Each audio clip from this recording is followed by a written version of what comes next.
Good morning. Today we are going to begin our new book, Snot Stew by Bill Wallace. Now, if you've already read this, great. I hope that you can remember what you read and apply your knowledge of the book to the questions that I will ask you, and that you'll enjoy hearing it read to you again. So think about the point of view. What point of view is this book from? Is it first person, second person, third person? And who are the characters? And is there a problem presented in the first chapter? Okay, so we are going to read Bill Wallace's book, Snot Stew, chapter 1. Now, this is obviously a fiction book. It's not realistic fiction because it's being told from the animals talking. We know that animals don't talk and act like humans. Chapter 1, and there's pictures in here, so I'm going to make sure to show them. Our mama was the best mama in the whole wide world. I'm going to stop right there. Our mama. Is that a clue as to what person the story is? Is it first person? Third person? She did all sorts of stuff for us. She gave us milk so we would grow up to be big and strong. And she gave us baths with her tongue, which was dry and rough, but it felt good anyway. Now, that first paragraph, does it sound like a human person talking? Do human moms give baths with their tongues?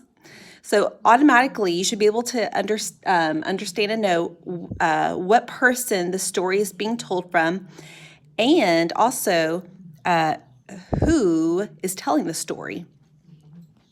When we got older, she quit giving us milk and caught mice for us. Mice are about the yummiest thing in the whole world.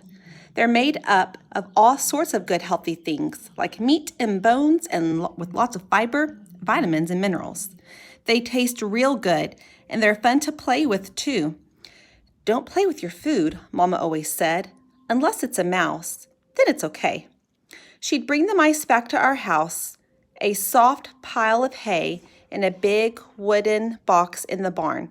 Mama said it was an old ice box. Okay, so an ice box is what they used to call refrigerators. I'm sorry, I have to go in here to my kitchen to get the cinnamon rolls out of the oven.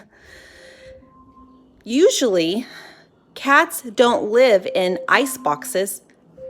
Echo, turn off the timer. But this one had been left in the Burke's barn for so long. Sorry, give me just a second, boys and girls. Okay, so right now that ice box, maybe if you have grandparents, they would say, oh, get it, the stuff's in the ice box, but it just means refrigerator.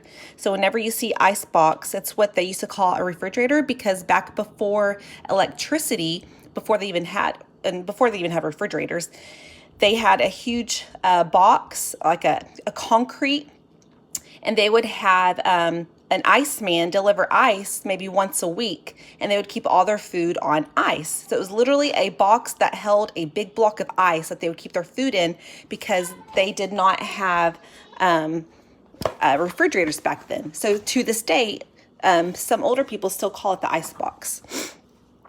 Okay, so usually cats don't live in ice boxes, but this one had been left in the Burke's barn for so long that the hole had rotted in the side.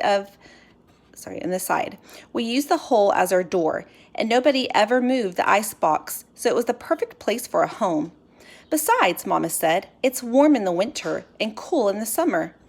Mama made us watch while she gave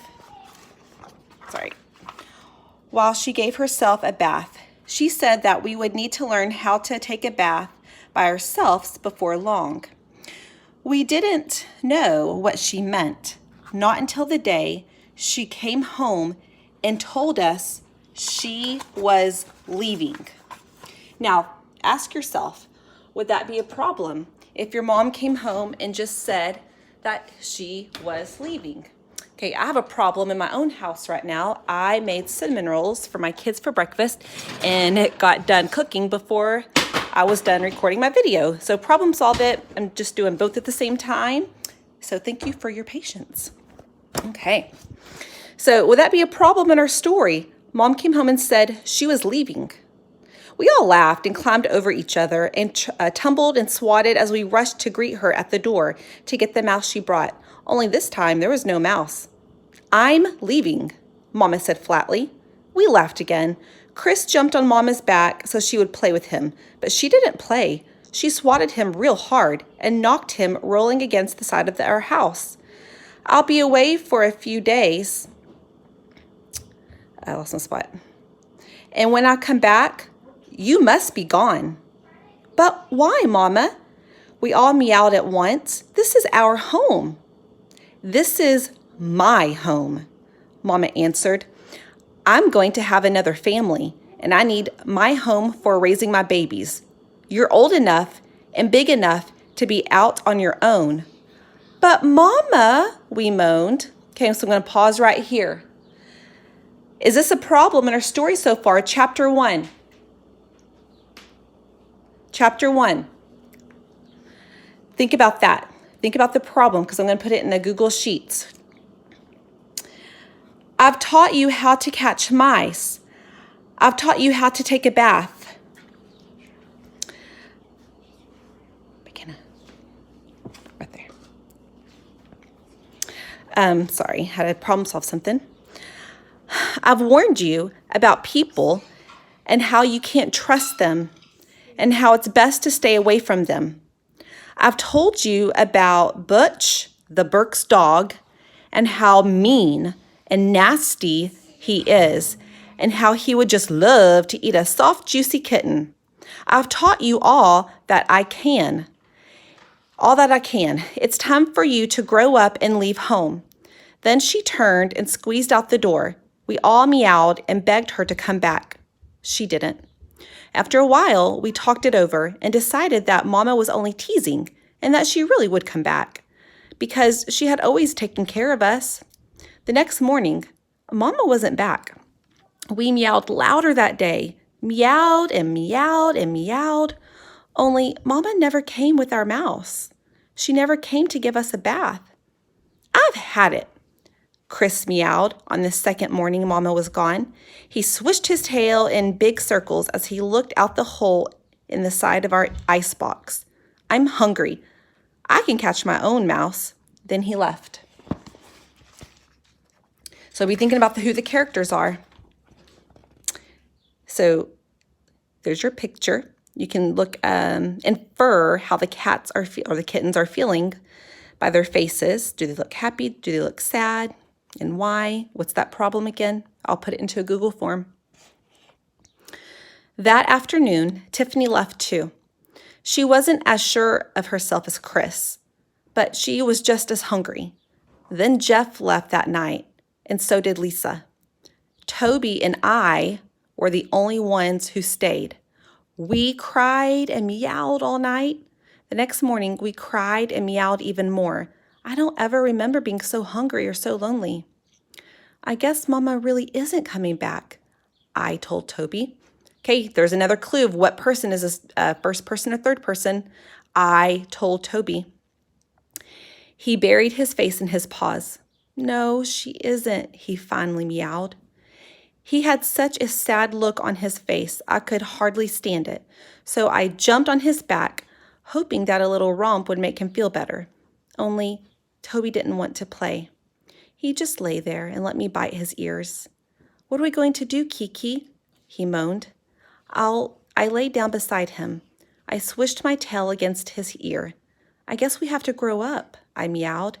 "I guess we have to leave home or we'll starve." We cried and meowed some more, but before we could leave, a terrible thing happened. Our house began to rock. It creaked and moaned. The walls lifted on one side, then the door. All at once, the whole side of our house was gone. Light flooded in. Toby and I froze. We huddled together, pressing ourselves as hard as we could against each other for safety. There was a loud boom. Our house fell over, and we were left out in the open on the floor of the big barn. Okay, so after you listen to this video, out the Google form. And on page 8, do you see a onomatopoeia? I'm going to add that to the Google form. So I'm going to pause right here so that you can look for an onomatopoeia right here on page 8. Join me tomorrow for chapter 2.